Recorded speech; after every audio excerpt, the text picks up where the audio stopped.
এবছর আরাফাতের রোজা কবে রাখতে হবে, আরাফাতের রোজা রাখার ফজিলত কি?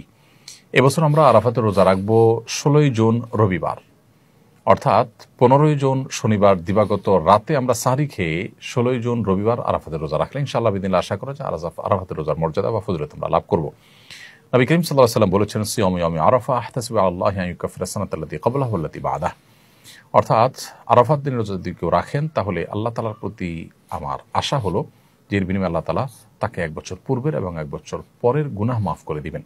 অতএব আরাফাতের রোজা রাখার চেষ্টা আমাদের করা উচিত। খুবই ফজিলতপূর্ণ একটি আমল। অন্য আরেকটি রোজা বা আরেকটি আমল পাওয়া যায় না যে আমলে আসলে 1 বছর পূর্বের তো বটে, 1 বছর অগ্রিম গুনাহ আল্লাহ তাআলা মাফ করবেন এবং কবিরা গুনাহগুলো থেকে অবশ্য তওবা করে মাফ চাইতে হবে, বান্দার হক আদায় করে মাফ চাইতে হবে।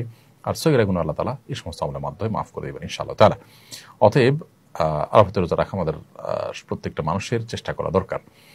তবে আরাফাতের রোজা আমরা 9 তারিখ, জিলহজের 9 তারিখে রাখবো নাকি হাজিরা যেদিন আরাফাতে অবস্থান করেন সেদিন রাখবো, সেদিন আমাদের 8 তারিখ হলেও, এ সম্পর্কে দুটি মত আছে, আমরা বিভিন্ন সময় বলেছি এবং দুটি মতই ইজতিহাদি। তবে আমার কাছে এটি এখন পরিষ্কার যে আসলে যেই দেশে যখন জিলহজের 9 তারিখ হবে সেই দেশটিতে তখন আরাফাতের রোজা রাখাটা অধিকতর যুক্তিযুক্ত। যদিও নবী সাল্লাল্লাহু আলাইহি ওয়াসাল্লামের ভাষায় সিয়াম ইয়াউম আরাফা বলতে আরাফার দিন, আরাফার সাথে সম্বোধন করে বলেছেন, কিন্তু আসলে ইয়ামুত তারবিয়া বলা হয় 8 তারিখকে জিলহজের, এবং ইয়ামে আরাফা বলা হয় 9 তারিখকে, ইয়ামুন নাহার বলা হয় 10 তারিখে। ইয়ামুন নাহার বলতে কিন্তু সাধারণত হাজি সাহেবরা যে কোরবানি করে থাকেন সেটা তারবিয়া বলতে 8 তারিখকে বোঝানো হয় হাজি সাহেবদের, কিন্তু আমরা যখন ফিকহের কিতাবপত্রে 8 তারিখ ইয়ামুত তারবিয়া বলি তখন 8 তারিখকে বুঝি পৃথিবীর প্রত্যেক প্রান্তের মানুষের জন্য। ঠিক একইভাবে ইয়ামুন নাহার বলতে 10 তারিখকে বুঝি, একইভাবে ইয়াম আরাফা বলতে 9 তারিখকে বুঝবো।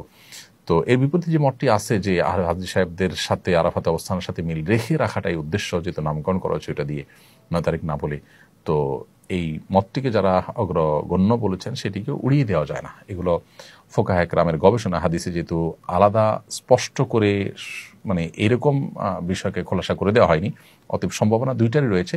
তবে 9 তারিখের, অর্থাৎ যেখানে পৃথিবীর যে দেশে যখন 9 তারিখ, সেই 9 তারিখকে আরাফাতের দিন হিসাবে গণ্য করাটা আমাদের কাছে অধিকতর শক্তিশালী মনে হয়। তারপরও কোনো কোনো বর্ণায় জিলহজের প্রথম 9 দিনই নফল রোজা রাখার কথা বলা হয়েছে। অতএব আমাদের সে আমলটা করি তাহলে তো আর বিতর্ক বা সন্দেহের ঊর্ধ্বে আমরা উঠে যেতে পারি, সেটি আমরা চেষ্টা করতে পারি। এবং ফোকায়ে কেরাম এই জিলহজের 9 দিনের সব দিনগুলোর রোজাগুলোকেই কিন্তু তারা মুস্তাহাব উল্লেখ করেছেন। অতএব এবছর আরাফাত দিনের রোজা হিসাবে আমরা জিলহজের 9 তারিখ অর্থাৎ 16ই জুন রবিবার রোজা রাখবো ইনশাআল্লাহ তাআলা।